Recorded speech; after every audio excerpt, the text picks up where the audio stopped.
There are parents, they're always worried for you. They're not the ones who are going to let you go free to do anything you want because they're your parents. They feel for your safety, they feel for your security. Don't judge them for all the things they tell you not to do negatively.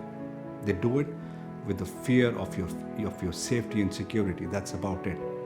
So by now, you should be smart enough to understand that all these three groups, largely parental group, and then there is your peers and friends group, and then there's your teachers and gurus or whatever you call them, but then legitimate ones. I'm talking about schools and colleges and things like that, not somebody who comes from outside and is giving you some kind of information. These people, their no-nos are basically showing you the emptiness of the glass. You might be half full. They're not going to, encourage you by saying that, oh, you're so good, you're half full. These are those people who won't tell you that you're always half empty, or whatever emptiness is what they can find that you could achieve.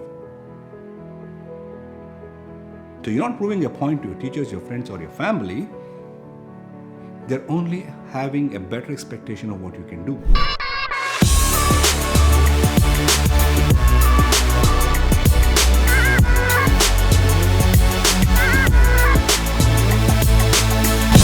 The greatest challenge for each one of us is to know what is right and what is wrong relative to our lives. When we're born as an empty vessel. And all that which happens around us as we grow up starts filling into us. And all this becomes a content gets a pattern then develops, and that becomes our behavior. So the way we accept what is happening around us, and the way we understand what is happening around us, and even the informations which come through without experiences but just by going through, start shaping our mindsets, start shaping a point of view towards reality, what is happening. And that manifests itself as a behavior in us. And that behavior becomes a critical part of accepting and interacting with the reality. That is the word. When we are born, we are all born into some kind of a support structure. And what I mean by support structure, it could be weak, strong, minuscule, whatever. We are born to parents or a parent, rich, poor, whatever. Then we are born in some geographical location, a free country, a dictatorship, a socialist, a communist, a democracy, or the mix of all this, or something on those lines. And then where? Which part of the world are you born? And that dictates the cultures. So these three things are the most important drivers which are going to bring in those experiences into your life, which are very, very important for you to assess yourself with reality. And these three combined, in some stage or the other, give you the experience of life. And from there on, it's up to you to make sense of what you have and how do you want to go about it. So let me break this thing up like this. When you're born to your parents are the ones who are going to look after you till a certain age. So unlike many animals in the animal kingdom, where they have to come to speed to live up in life really fast, we have the privilege of growing up at our own whims and fancies, which takes maybe a decade or almost two for us to come to speed with life and get to know what's happening, get to some level of consciousness as a child. So the guardianship becomes very important. And this guardianship develops over a period of time. It's the parents when you're very, very young, and then it moves into our friends, our peers, and then goes up to our teachers. And after that, you're supposed to have understood life, all the realities, or even the experiences of life, wherein we can start taking our own decisions.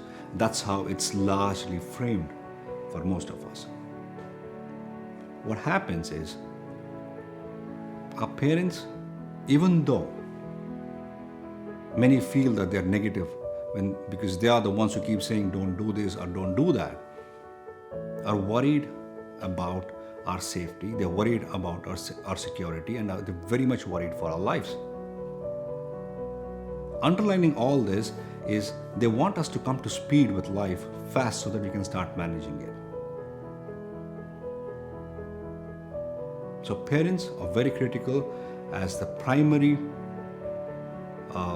let's say, point wherein you receive some information, advice, or even directions. You might not agree with them, but you always have to be open to them.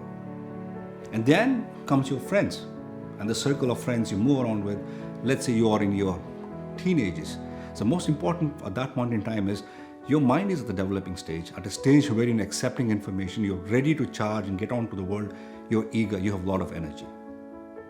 So you have friends, you have informations floating around each other, you have discussions going on.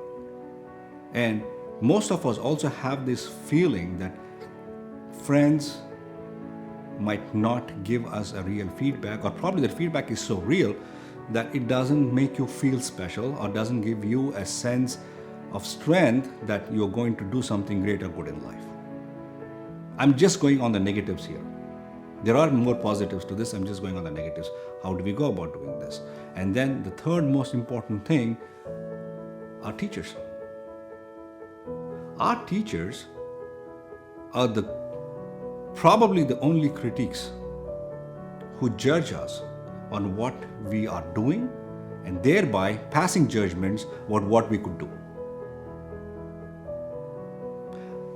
This is not the judgment of what you can do in future, but that's how they assess it, because they're seeing you for a period of time in their atmosphere, in schools or colleges or whatever, and in their frame of mind of information, in their frame of mind of being prudent in the culture of school system, college system, or let's say a system which demands a certain kind of behavior from all of us.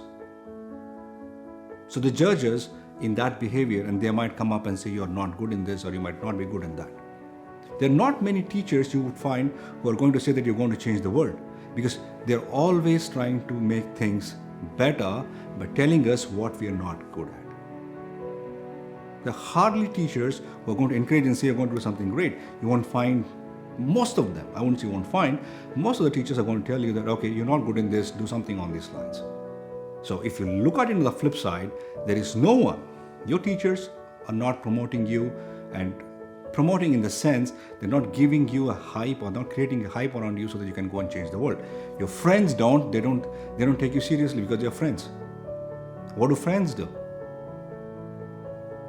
They don't compete with each other. Like you know who you are. I mean, you know your friends pretty well. Your friends know you pretty well, and they know your nature of who you are. They don't understand what could be inspiring you. They don't understand what could be irritating you either. Because when we discuss with our friends, we might discuss our problems. We do discuss our problems. We do discuss our fantasies maybe. We do discuss certain challenges.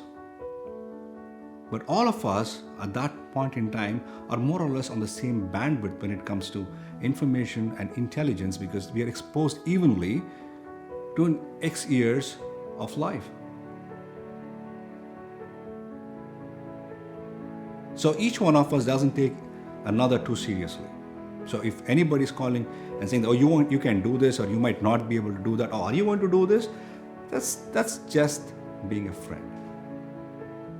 And when you pursue something really, really hard, there are friends who will come back and support it. There are friends who want to help you do what you want to achieve, because it comes across. That's something which is irritating you. That is something which is boiling inside. When I use the word irritating, it is something which is making you do stuff, which is making you do stuff which can be seen, which can be felt by your near and dear ones, that you are passionate about something. That's getting to some sense of passion at that point in time. The energy is just coming out to do something. You might not know exactly what it is, but it could be driving you towards that direction, because at that age, at a very early age, we don't have goals. We have feelings of what we want or what we want to achieve or what we want to do, but it's not clear that what exactly is the thing we need to get to. So that's when these support structures come in handy, and you feel passionate about. You might look confused, you might look like you're somebody who's vibrating a bit too much, but you're trying to find. You have a reason, but you're yet to make sense of that reason. Very critical. And then there are parents, they're always worried for you. They're not the ones who are going to let you go free to do anything you want, because they're your parents. They feel for your safety, they feel for your security. Don't judge them for all the things they tell you not to do negatively. They do it with the fear of your safety and security. That's about it.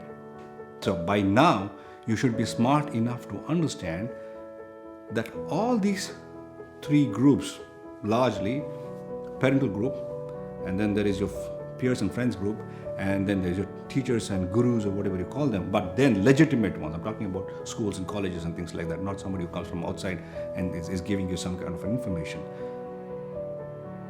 These people, their no-nos are basically showing you the emptiness of the glass. You might be half full. They're not going to, encourage you by saying that, oh, you're so good, you're half full. These are those people who won't tell you that you're always half empty, or whatever emptiness is what they can find that you could achieve. So you're not proving a point to your teachers, your friends, or your family. They're only having a better expectation of what you can do.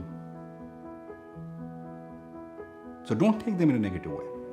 And more important for us is not to fall prey to all those people who are away from these three groups. Because they don't know you. They could be preying on your energy. They might give you reasons, they might give you, they might show you some theatrical expressions. Because at that point in time, your energy is so high, you are willing to take more and more and more. But you really don't know how to make good use of it. Neither do you know that you can deliver to anything which you accept as a challenge. Because at that point in time, your mindset is all about possibilities. That anything thrown at you, you think that I can do it. So these three people who are not saying that you can do it, they're just saying that you need to be stronger and better. And with the experience of life, with the experience of your culture, with the experience of what's happening around you, and you would probably now start to understand what matters to you. Academics matter to you. Finding solutions matter to you. Empathy matters to you. Social injustice matters to you. Whatever rocks your boat, whatever creates that urge for you to step up from whatever you're doing on a mundane stuff, comes to you from your own understanding of all these things around you. Once you get to know that, you start building resources to get up there. So, don't take your parents. I hear this a lot. It breaks my heart when everybody says that, I had a bad upbringing, I had so and so, I had this and that. Those are just excuses. People who love you would love to set you free, but only when it is safe. But that's, what can I say, it's their dichotomy. They want to see you succeed, but they're afraid that you might get hurt. That's one aspect of it. And the next thing is where you're born, which part of the world you're living. Because if the governance in that place, because most of the world is now ruled in some form or the other. Dictatorship, communist, democracy, socialist, mix and match of these. Some form. Most of the world is now covered with some kind of governance. We have an organized system of functionality. Now, we would agree with it or not is a different story. You like it or not is something else. But that gives you the freedom to exercise what you want to do. Because the governance, the local governance, the governance in the place which you live, if it's a bad governance, it does not give you opportunities, it keeps you suppressed, there's nothing much you can do. But your thought process is also limited, your informations are limited, your experiences are limited. So you're more in fear than being free. And then there are other governances which are moderate, and in that you have limited scope of doing what you can. You have to work around the systems, and still it's a challenge, but you still have a breathing space to do what you think you can and achieve whatever. Let's say there's some injustice going on, or you want to bring in some kind of solution, or you just want to make sure that there is happiness in your own life. Accepting what is happening around you and building a structure or a system in your life which tries to take the best out of your situations and circumstances.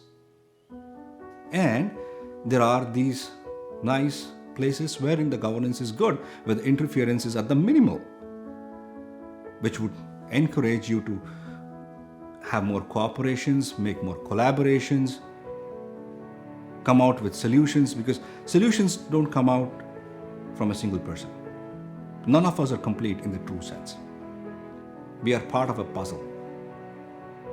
So we start fixing those missing parts and then sort problems and bring in better structures of experiences in life. So if you are in a place where there is enough freedom, then freedom brings in creativity.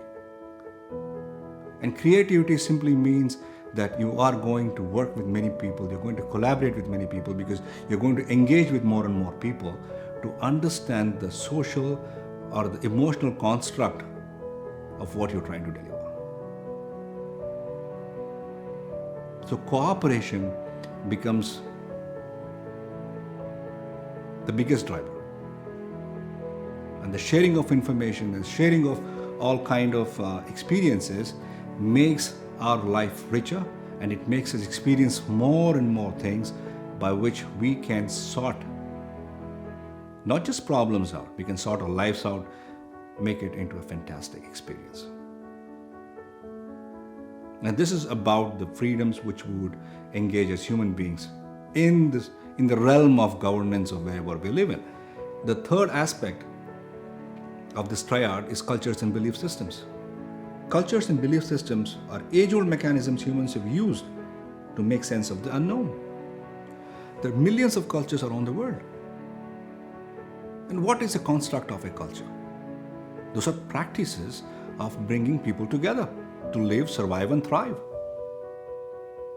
And they change from place to place, because the ingredients of a culture are the locations where we are in a mountainous place, a desert place, a temperate place, a tropical place, jungles, you name it.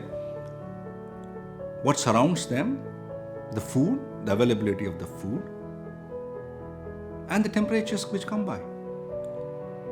Because these bring in different food habits, culture, different clothing experiences, culture, and because the terrains and the temperaments are different, there is a belief system, because we attribute everything, most of us attribute as humanity, all this to something superior than us. And that's how cultures come about. And those cultures then glorify certain aspects of belief, giving birth to religions. Now, these are two very most important things which we are going to get influenced with. However intelligent you are or smart,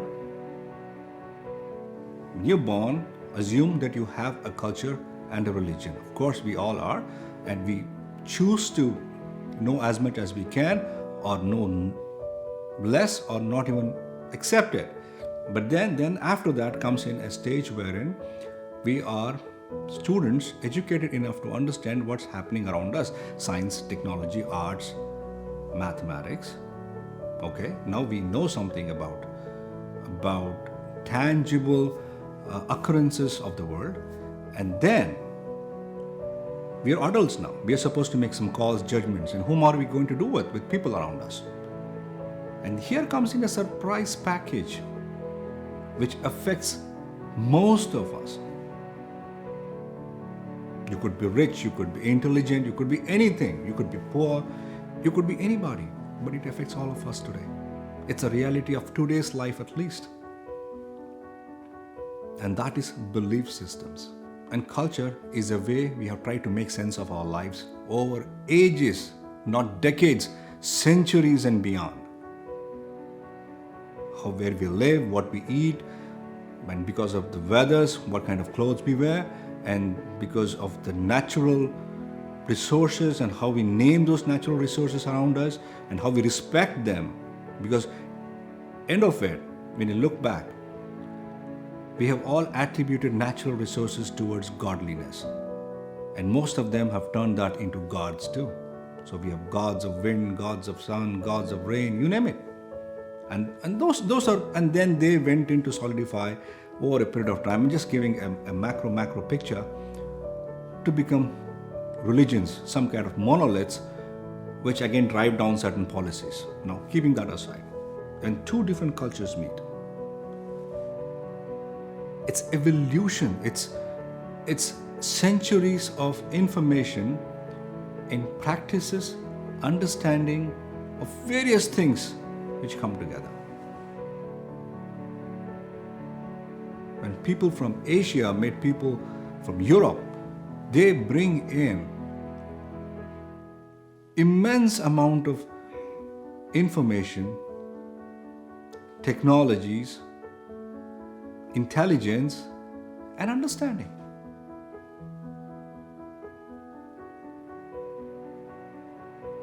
So we cannot engage, or we should not rather engage. This is more so true for today. That's the reason why I'm trying to bring this thing up a little more intensely, is because when cultures come to each other, there cannot be clash of them. There cannot be clash of cultures. There have to be acceptance, acknowledgement, and an understanding of cultures. Because that's how we transfer energies of ideas, energies, age-old. These are not something which have happened in a decade or two. These are like centuries-year-old practices and mechanics, mechanisms, understanding, beliefs. You don't have to buy into them. But they're exciting as hell to know that what else was happening on earth, on different parts of the world. So we have to celebrate. We must celebrate the coming together of cultures. That simply means coming together of races, coming together of humanity. This is going to be a very critical aspect of your life, because most of your decisions will be based on this. Because the way the mechanics of our world is functioning today is so toxically skewed towards focusing everything towards this mirror. Everything. You have your science, you have your maths, you have your intelligence. Everything seems to pass through this prism and come out as a laser on the other side, hurting people. So culture is very important, and it is most important for us to accept those cultures. And accepting culture does not mean you have to buy into them. You can understand them. Many things we don't buy into. But we understand them because they give us value, they give us information, they give us insight. That could improve our own lives. You can pick and choose. You can moderate it, or you can mold it in such a way that it helps you in your own belief systems, in your understanding your own structures. Because end of it all, if it is bringing human beings together, if it's bringing humanity together, it could be in a different language, it could be in a different style. But the essence of that, the core of that, if you're able to understand the core of that, it's going to add humongous value to your own belief systems, to your own goodwill. And what you buy into, what you believe in, brings in so much strength within you. It helps you engage and challenge anything which comes your way and then win over it. These are the influences which are going to make your life better or worse. So you choose. I am Raj Khan. Thank you for listening to me today.